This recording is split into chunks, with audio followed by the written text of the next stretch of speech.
Gaano katalino kaya kung sasali ang kaiju sa isang koponan na pumapatay ng kaiju? Halika't tanungin natin si Kafka kung hindi siya masyadong abala sa pagputol ng mga bituka ng kaiju. Ang episode ay nagsisimula na may sina Kafka at Ikawa na nasa opisina ng kaiju cleaner.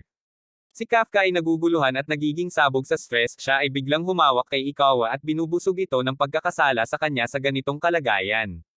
Kung hindi dahil sa kanyang pampalakas loob, hindi sana susubukan ni Kafka na mag-apply muli sa Defense Corp. Sinasagot ni Ikawa na hindi ito ang sinabi niya noong isang araw, sa katunayan, nagpapasalamat pa nga siya kay Kafka sa ospital dahil pinapangaralan niya ito na subukan muli at tuparin ang kanyang mga pangarap noong bata pa.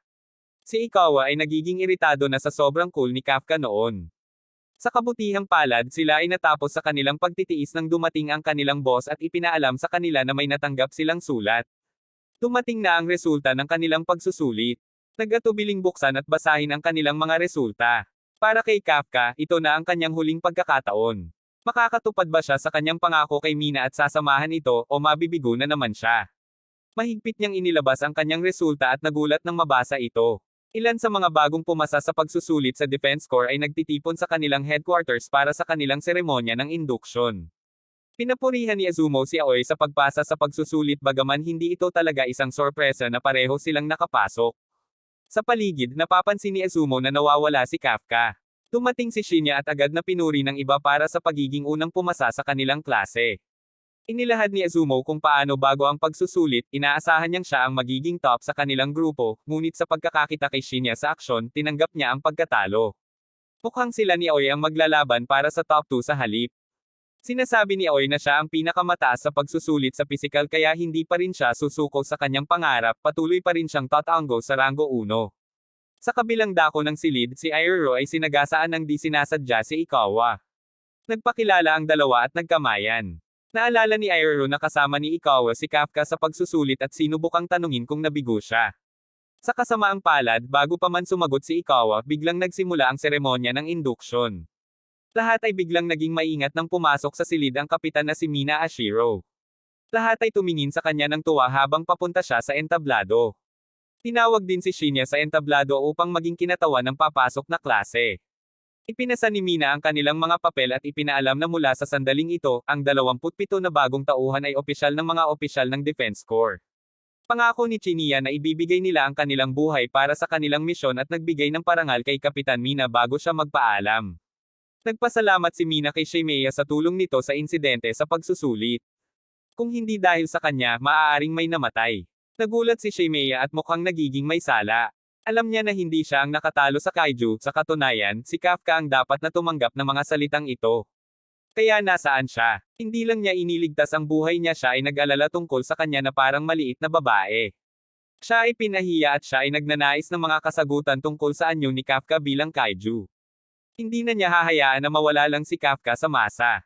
Sa kabutihang palad, hindi na kailangang gumawa ng anumang drastic si Shimeya dahil bigla na lamang may pumasok sa silid.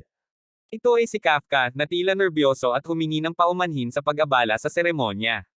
Nagulat ngunit natuwa sina Shinya, Enoya, at iba pang mga kasama na makita siya.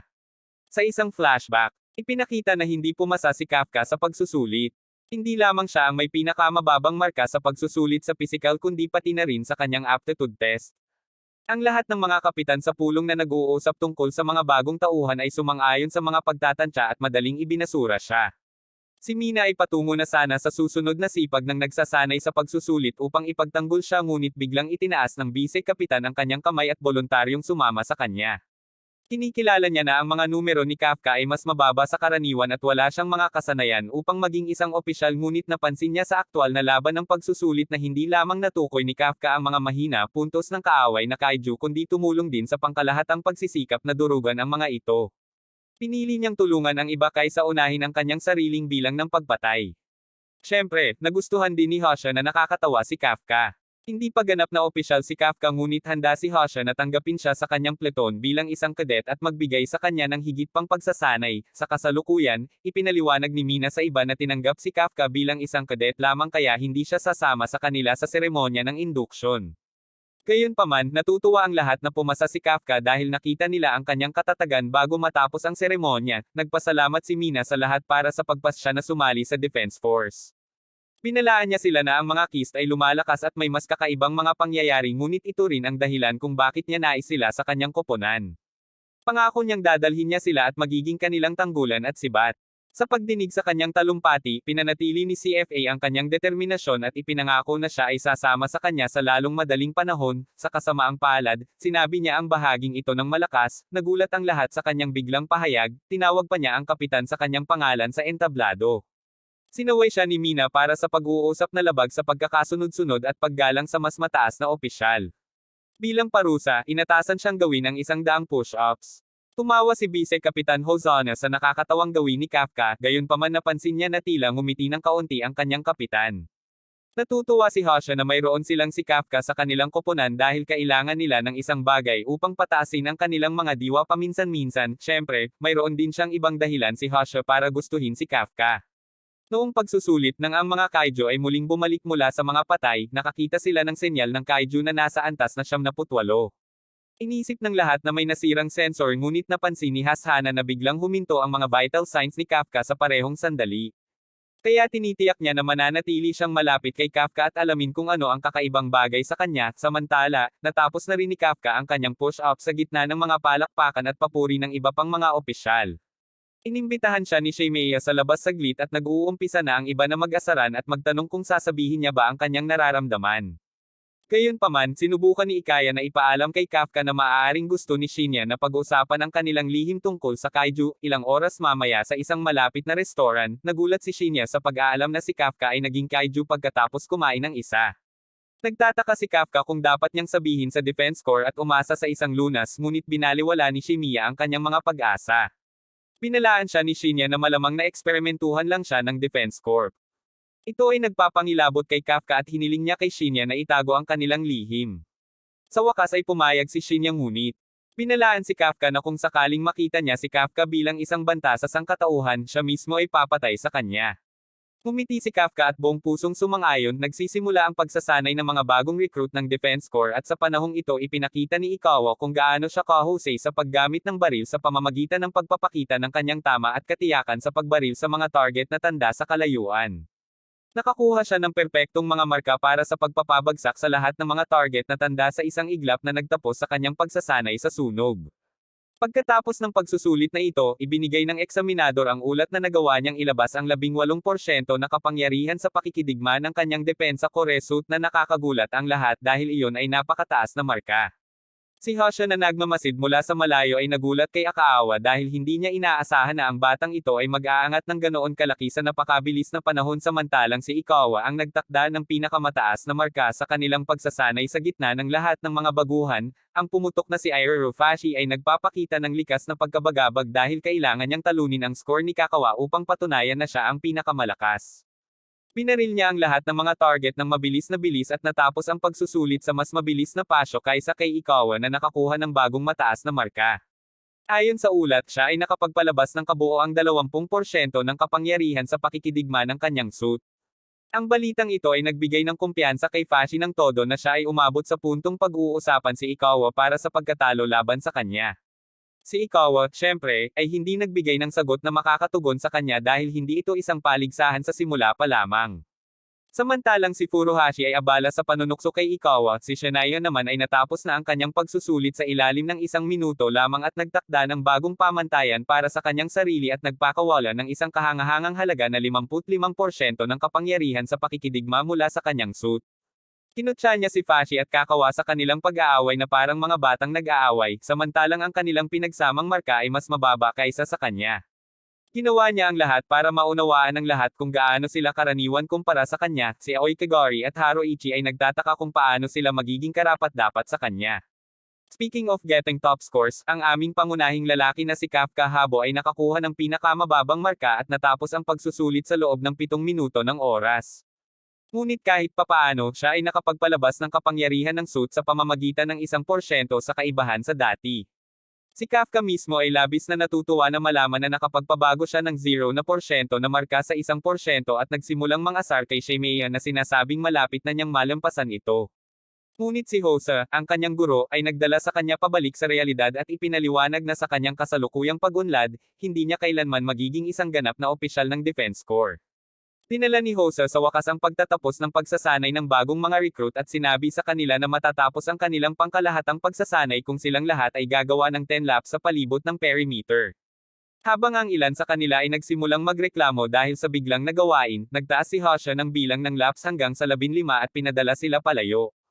Samantala, napansin ni HS Annalie kung gaano karaming mga pagtatalo sa pagitan ng mga bagong recruit ang lumalaki na at iniisip na sila ay magpapabuti sa isa't isa sa pamamagitan ng patuloy na pagtunggali. Pagkatapos ng kauna-unahang araw ng pagsasanay, pumunta sina Kafka at Kakawa sa isang mahabang paliguan na magkasama kung saan nagreklamo sila tungkol sa kung gaano kahalakak na tao si Hasha. Si Fashi ay muli na namang sumubok ng away kay Ikawa at nagkomento sa kanyang pabilog na biceps na sinabihan siyang magpalakas ng kanyang mga kalamnan kung ayaw niyang tawagin na babae. Gayunpaman, sinabi ni Akawa na hindi niya iniisip na mas malaki ang mga kalamnan ni Furuhashi kaysa sa kanya at pinagsabihan ito na huwag magbitiw ng walang kwentang mga pahayag. Si Kafka naman na may pinakamalaking mga kalamnan sa bayan ay nagpapakitang gilas ng kanyang six-pack abs nang bigla na lamang itong maging parang family pack size na nagpapakita na siya ay nagkokontrol lamang ng kanyang hininga upang magmukhang malaki. Sumabog sa tawanan si Fashi sa nakikita ang dad bod ni Kafka na nag-trigger sa kanyang ego na pabagsakin ang batang iyon. Sa sandaling iyon ay pumasok si Karagi sa shower, nagpapakita ng kanyang katawang Terminator na siyang nagdulot ng kahihiyan kay Kafka, Ikawa, at Fashi, na nagpapalubog sa kanilang mga di pagkakapantay-pantay na katawan sa ilalim ng tubig.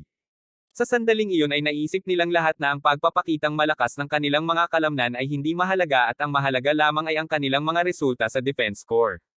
Sa kabilang dako, pumasok si Shimea sa banyo ng mga babae kasama ang ilang iba pa kung saan siya ay nakatagpo ni Kapitan Mina na nakikipag-inuman ng walang pakundangan.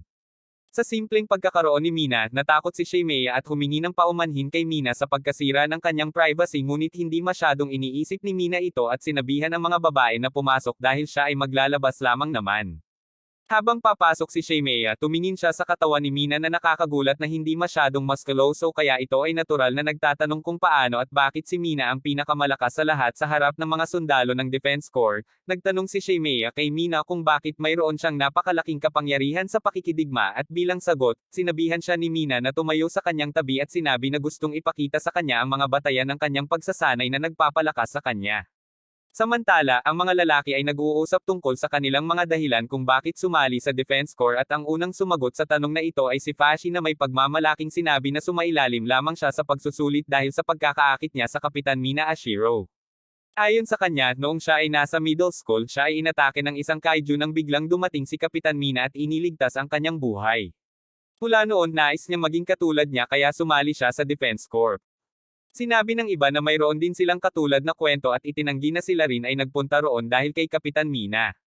Natural lamang ito dahil siya ang pinakamalaking superhero ng henerasyon na ito ngunit hindi natural ang pag-amin ng talunan na si Kafka na si Mina ay kaibigan niya mula pa noong bata pa sila kahit na wala siyang pakialam sa kanya sa kasalukuyan. Hindi naniwala ang mga lalaki kay Kafka kaya una nilang pinakinggan ang bawat bahagi ng kanyang kwento noong siya ay bata pa at ikinagulat nila na siya ay malapit na sa kanilang minamahal na kapitan.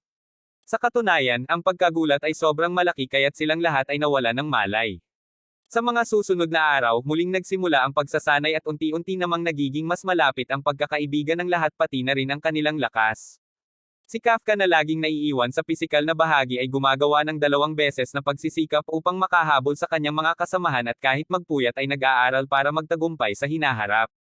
Isang gabi, si Vice Kapitan Hosa na aminadong narinig ang lahat ng sinabi ni Kafka tungkol sa pagiging magkaibigan niya kay Mina ay nagtanong sa kanya tungkol dito. Nakita niya ang determinasyon ni Kafka na maging pinakamahusay sa lahat upang makasama lamang si Mina kaya't binigyan niya siya ng paalala na huwag masyadong maging attached sa kanyang mga kasama dahil marami sa kanila ang mawawalan ng buhay sa malapit na hinaharap. Sa mismong sandali na iyon, biglang pumutok ang emergency bell na nagpabangon sa lahat ng mga bagong recruit at napagtanto nilang ito ang tawag para sa kanilang unang misyon. Doon nagtatapos ang video na ito. Kung gusto mo pa ng ganitong video mag-follow, subscribe at like na sa channel ko. Maraming salamat.